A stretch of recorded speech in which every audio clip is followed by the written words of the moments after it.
Hello friends, काही दिवसापूर्वी ना मी टमॅटोची चटणी बनवली होती जी इंस्टाग्रामवरती फारच फेमस झालेली. आणि फ्रेंड्स, खरंच ही टमॅटोची चटणी एक नंबर आहे. चला मग बघूया रेसिपी.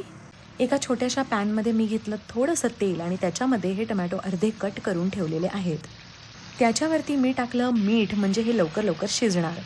जसजसं ह्याला पाणी सुटायला लागतं तसतसं त्याचं पूर्ण स्किन, टमॅटोची स्किन निघायला लागते. ती स्किन काढून टाकायची आणि त्याच्यामध्ये टाकायचा कढीपत्ता आणि मिरची. तेलामध्ये हे टमॅटो चांगले फ्राय होतात आणि त्यानंतर त्याला बाहेर काढून त्याच्यामध्ये टाकायचं मीठ, साखर आणि कच्चा कांदा. कांदा जरा जास्त प्रमाणात वापरा. त्यानंतर त्याच्यावर टाकायची मस्त कोथिंबीर आणि एका छानशा मॅशरनी ती छान मॅश करून घ्यायची आणि एकत्र करून घ्यायची. तुम्हाला पाहिजे असेल तर तुम्ही याच्यामध्ये थोडंसं लाल तिखटही टाकू शकता. आणि ही भन्नाट चटणी रेडी आहे. फुलका, पोळी, पराठा, भाकरी कशाबरोबरही ही एक नंबर लागते. मी या चटणीबरोबर केले होते पालकाचे पराठे. तुम्ही पण नक्की ट्राय करा आणि मला कमेंट करून नक्की सांगा.